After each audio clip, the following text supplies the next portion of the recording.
Hi everyone, I'm Mike Gordon. Welcome back to my perfect playthrough of Final Fantasy VI Advance. Well guys, this is it. It's time to cover the final grind. If you saw the last episode, you already know the breakdown. So without further ado, let's get started with Phase 1.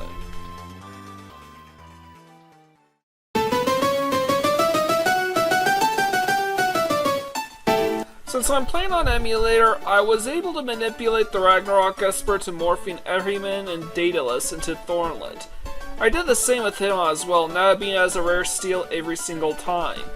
Since I had yet to start recording my sessions, this is the only item that I managed to max out off-screen during my final grind. Either way, that's one down with 32 more to go.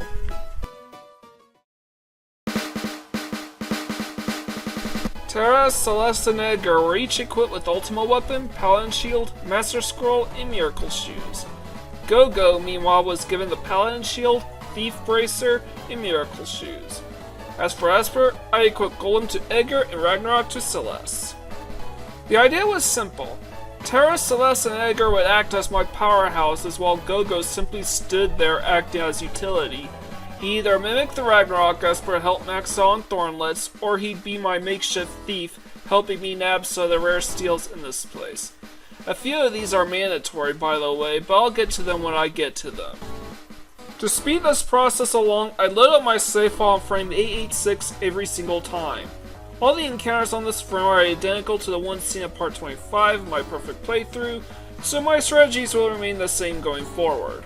Remember, frame 886 is the magic frame to help get through Phase 1 as quickly as possible. Again, that's frame 886. Get it? Got it? Good.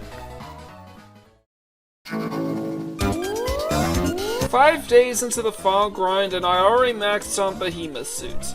Compliments to Behemoth King for dropping 2 of them every time I beat them. Also note that they are a rare steal from Dark Behemoths, which I'm guaranteed to run into on frame 886. But they were just a freak occurrence that helped max them out a bit faster than the next set of items. The next day, I was able to max on Dragon Claws and Soul of the Massa. Similar to Behemoth King, both parts of Angler Welk are able to drop Dragon Claws. Since I equip my powerhouses with Master Scrolls, I'm guaranteed to one-shot both pars. As for Soul of the Massa, since they're a mandatory rare steal off red glue turns and I'm guaranteed both encounters, I was able to nab both rare steals per trip. Sadly, these 3 would be the last items I would max out for quite a while. 10 days of uneventful grind later, I was finally able to max on a few more items. The first of these was Force Armor off a Storm Dragon drop. Not sure why this was slightly ahead of everything else, but whatever.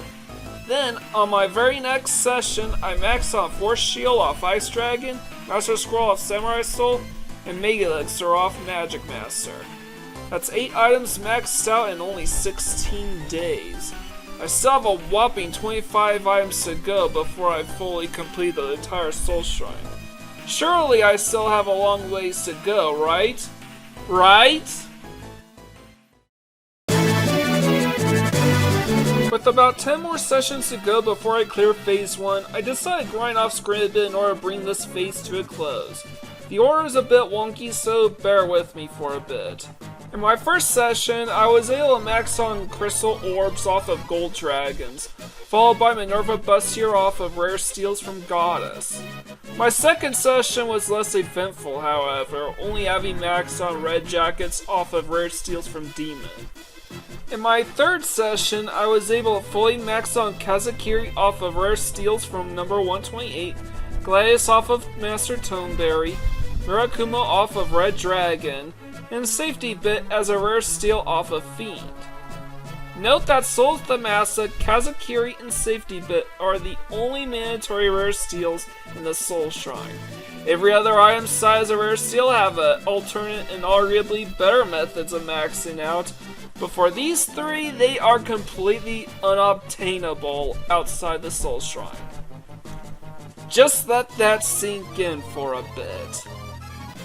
In my very last session of Phase 1, I managed to max on each of the remaining 17 items all in a row. Let's go over each and every one of them in order. Ready? Go! Air Anchor off a rare steel from Gamma. Angel Brush off of Plague. Chainsaw off a rare steel from Dual Armor. Magus Rod off of Earth Dragon.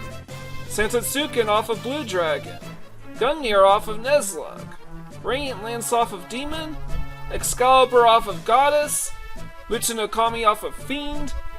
And Final Trump, Longinus, Godhand, Swill Crossblade, Scorpion Tail, Zamato, Save the Queen, and Apocalypse off of each of the Redux Dragons.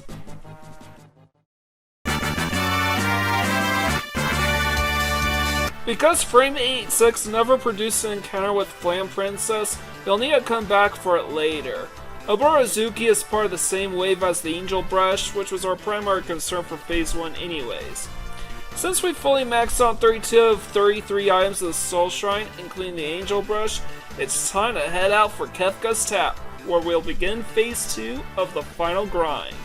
If you like what you see here, leave a like, comment, and subscribe to my channel, I greatly appreciate it. With all that out of the way, this is Mike Gordon signing out.